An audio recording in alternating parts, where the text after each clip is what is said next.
오늘의 첫 번째 이슈 인물은 조금 전 귀국한 반기문 전 유엔 사무총장입니다.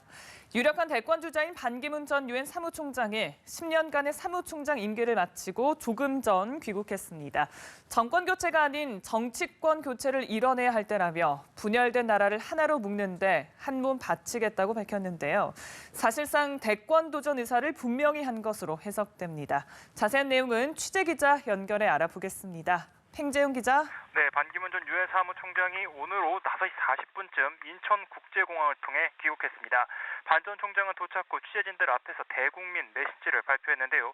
이 따뜻한 환영에 대단히 감사하다고 입을 연 반 전 총장은 지난 10년간 약자의 인권 보호, 가난한 나라의 개발 등을 위해 노력해왔다고 밝혔습니다.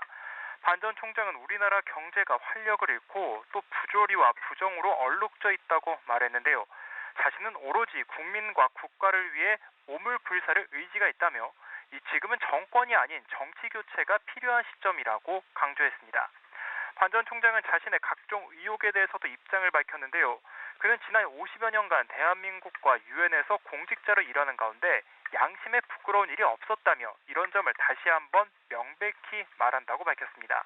그러면서 앞으로 많은 얘기를 듣는 기회를 갖겠다며 이를 통해 국가를 위한 사심없는 결정을 하겠다고 말했습니다. 또 이 결정이 오래 걸리진 않을 것이라고 덧붙였습니다. 네, 오늘 환영 행사에서는 기자들과 문답도 진행됐는데요. 어떤 질문들이 나왔습니까? 네, 우선 위안부 합의에 대한 반기문 전 총장의 입장을 밝혀달라는 질문이 나왔습니다. 이에 반 전 총장은 양국 간의 협상에 의한 갈등 해결을 존중한다는 입장을 가져왔다며 다만 궁극적인 합의는 위안부 할머니들의 한을 풀어줄 수 있는 수준이어야 한다고 답했습니다. 반 전 총장의 대권 출마가 유엔 협약 위반이 아니냐는 지적도 있었는데요.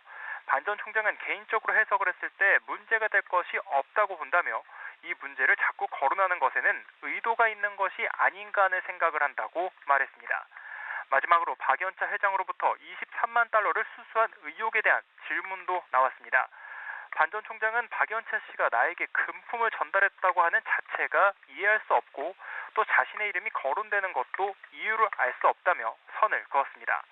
반 전 총장은 대국민 메시지 발표 이후 시민들의 환호를 받으며 사당동 자택으로 이동을 했는데요. 지금은 인천공항에서 서울역까지 공항철도를 이용해서 이동을 하고 있습니다.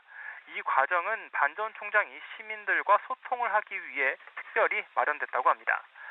반 전 총장은 내일 현충원 참배를 시작으로 본격적인 소통 행보를 이어갈 예정입니다. 지금까지 국회에서 전해드렸습니다.